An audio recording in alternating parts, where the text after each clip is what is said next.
Prolongation de la transition, le plaidoyer du shérif de Nioro devant la CEDEAO. Invité à prendre part à la rencontre de haut niveau avec les émissaires de la Communauté économique des États d'Afrique de l'Ouest, CEDEAO, lundi 6 septembre 2021, à l'hôtel Radisson, près de la cité administrative, le chef de la communauté amaliste et non moins personnalité très influente au Mali, Mohamed Dara, affectueusement appelé Bouye, n'est pas le accent aigu par deux chemins, en homme d'État et à mille lieues des considérations électoralistes, pour indiquer la voie à suivre, en tenant compte, avant tout, de l'avenir des générations à venir, en termes de lex solide pour la refondation de l'État, la nécessaire prolongation de la transition en cours. C'était en présence du président Goodluck Jonathan, ancien chef d'État du Nigeria, médiateur en chef de la CEDEAO pour le Mali. Le shérif était représenté à cette rencontre par son fils Baba Ould, accompagné par Seydina Oumar Diarra Disso.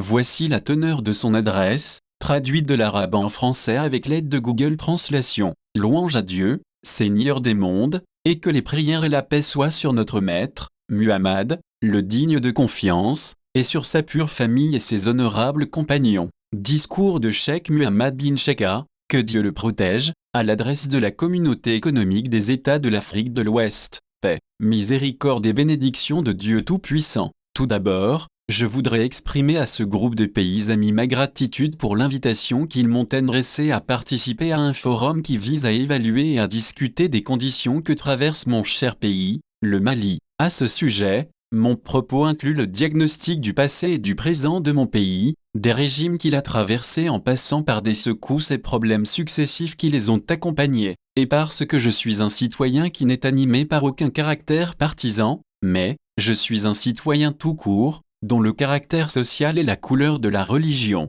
Donc, je suis compté parmi les chefs traditionnels et les cheikhs de ce pays. Partant de mon intérêt pour les affaires générales de mon pays, j'attire l'attention de votre estimé groupe, à travers cette brève présentation, sur les expériences vécues par mon pays au regard de la succession des régimes et des répercussions de certaines politiques improvisées qui ont certes rassasié la faim des politiciens, mais n'ont pas pris en compte l'intérêt supérieur du pays. Au départ, il y a le régime de Modibo Keïta, qui avait reçu un grand soutien du peuple, mais il s'est rapidement effondré à cause de la déviation de sa politique ayant conduit à son renversement par un coup d'État mené par de jeunes officiers de bas rang. Mais, c'était un coup d'État blanc dans le sens où aucune goutte de sang ne fut versée, et leur règne a duré une vingtaine d'années, à la fin duquel il a été confronté à une révolution et à la destruction des équipements et biens publics. L'affaire s'est soldée par la prise du pouvoir par un groupe d'officiers de l'armée, pour entamer un nouveau chapitre de souffrance ayant à plonger notre peuple épuisé dans une mer de conspiration sous l'habillage du jeu de la démocratie hors de contrôle et de mesure.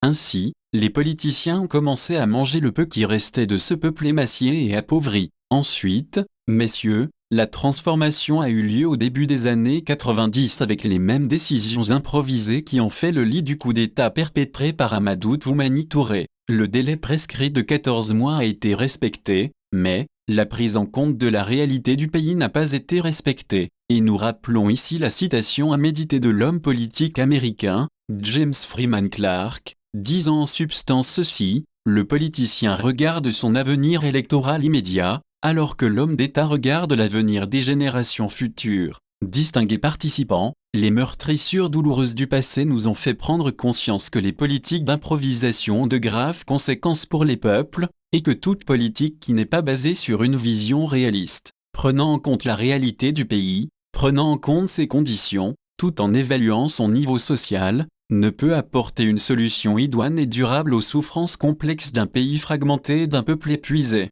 Distingué peuple, nous sommes un peuple qui a souffert pendant plus de 3 décennies de ces politiques subversives qui ont terni l'image de la démocratie à cause d'une classe politique qui a continué à diviser le peuple au nom de la démocratie pour vivre de sa sueur, sur son dos, et sucer son sang. Toutes choses qui ont paralysé l'élan de développement. Et, il ne restait plus dans le pays que des journaux et des slogans creux et brillants. Les politiciens rivalisent pour récolter leurs fruits en les vendant à des partis étrangers et locaux. Avec le renversement du régime et le sang versé, certaines propriétés publiques et privées ayant été vandalisées, et après que la tension ait atteint son niveau élevé, un groupe d'officiers est intervenu et a pris le pouvoir de manière pacifique et a renvoyé les groupes de gens en colère à leur quartier général. Il a commencé par étapes régulières dans le sens de la restauration du prestige du pays. En tant que citoyens jaloux de notre pays, et notre voix représente une base populaire importante, nous soumettons une demande à votre estimé groupe et à tous les pays amis intéressés par la stabilité et le progrès de notre pays,